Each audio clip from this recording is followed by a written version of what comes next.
I've been offered money for interviews over the past 2 decades to speak about a situation or situations that have no real value being discussed in these types of forums. Know that I've not been given a dime to speak on this subject on Dogface's platform.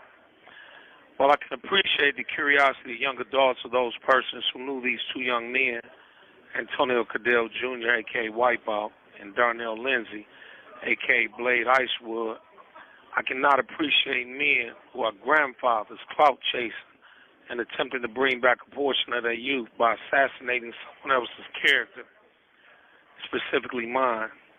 My knowledge of the events was transpired in the early morning hours of September 18th, 2004, continuing up to May 2005, have been promised to a person committed to doing an in-depth documentary on Wipeout and the Cheddar Boys for the purpose of setting the record straight. Even then, I would mention no one by name. Again, this is a favor to a friend, and I am receiving no monies. I can't offer the thirsty a drink, nor can I get a petty purpose, though I can clear up a few misconceptions. I've never worked for Wipeout in any capacity. I'm the big homie. I'm not a boy and never have been. When I rap, it requires a bag and a body to help. And while I know the little guy that is so often talked about, he and I bumped into each other a time or two. In fact, just saw him a little over 2 years ago. Like me, he didn't want to talk about the past, but we have not, nor will we ever be friends. White was, is, and will forever be family. As for Juan, Juan Wren, we've spoken twice that I recall. He appeared an ambitious entrepreneur, very focused. Maybe one day he and I can share some bullet points about life after incarceration to assist others. As for Darnell, shortly after Wipeout was murdered, I had an occasion to meet the once-in-a-lifetime generational talent, Mr. Blade Icewood, for every tear my mama shed.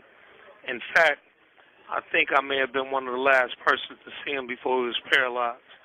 Needless to say, both young men were victims of tragic violence.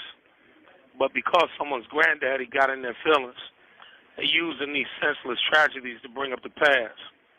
Does anyone see how wrong this shit is? As for the reason the statement seemed to be necessary, someone I called played a recording of a man accusing me of all manner of illegal shit. And a lot of these little lames in here, in prison, run around running their mouth, dick riding, jumping on the coattail, or I should say the long tail of a rat, and don't know what the fuck they talking about. Anyway, they say his name is Jesse James. I was confused. The white bandit and bank robber of the 1800s? I thought he was dead. Then I was told of a not-so-famous Detroit rapper and asked, his government name isn't James Chaffon Williams, is it? Because I got paperwork of a guy who came to prison in the late 2000s and claimed he and I were enemies. They had authorities place a separation order in my file, which kept me up north for 7 years. Nah, can't be the same guy. Because the brother I was hearing going through a profanity-laced gangster rant seemed like he was drowning water, crippling sticks, and killing concrete. He claimed to be waiting to do harm to me outside a car wash. No self-respecting Detroit bad guy would ever go on social media and incriminate himself. If this guy from Iowa, no, they can't be one and the same. Because the guy on Facebook attacking another guy who was once supposed to be his man sounded like a broke bitch by definition standards. A poor, weak, contemptible man. Him sounded jealous and hurt. Him as an horrible imitation of a man. This man, and I use the word loosely, does not know me and has never exchanged any words with me. I've never met Jesse James. No, not me. Me, a man who is without doubt a contradiction about that action. What JJ is doing is informing to any law enforcement personnel who follows him or any follower connected to him on social media. JJ, if you were truly cut like the image you project, we would have met by now. You would have made sure of it. We could have sat in or outside a bar and exchanged 100-round shots of tequila. Or I could have introduced you to my 45-year-old girlfriend, Kimber, and let you dance the night away with her. But you seem angry. Type of guy who doesn't know a good time until you're hit in the head with it twice. But that mouth is smart, sending words from a distance like a sniper, hoping someone with a badge or three-letter credentials is listening. You know, they call that one tell, one conviction. If you were your mouth, I'd be dead and alive. You know, natural life and all. Either that or came twice already. Because, baby, you working that throat. But, you know, let niggas tell it. Mo, washed up and wore out. I've been a victim.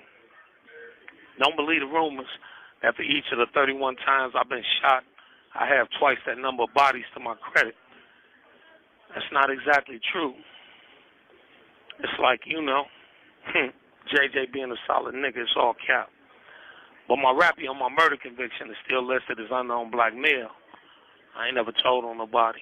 I went to trial on my federal indictment for various charges, never took a plea agreement 35, downward departures, or Rule 11. All men should account for their own misdeeds. If anyone would ask the streets who I am, I hope they would simply respond, one of the last stand-up guys of his era. But if you were to ask me, you know how niggas do, I'd probably cap a little and say, if I was in Hollywood, I'd be listed as an action thriller. If I played in the NBA, I'd be Steph Curry, you know, #1 shooter. If I was a car, yeah, niggas, I'd be a challenger or a demon. And if I was out, men with loose tongues wouldn't be where they are right now. So here's some advice to those who like the cap and clout chase. Let's tie those tongues up. Remember, we are in the sunset of our lives and night is fast approaching. Our focus should be on taking care of our families while enjoying the time we have left on earth and not poking monsters as they lie caged. Because you never know. This cage might open and free me. Then what? Are you niggas built for deep conversation? I am. God is a comedian. And just for laughs, he or she might allow all of us to meet just one more time, you know, so we can dead any issues. Quick PSA, public service announcement. Whole niggas who chase real niggas are like dogs chasing cars. They don't know what to do when they catch them. Not at all. They don't know what to do. So, keep my name out your mouth.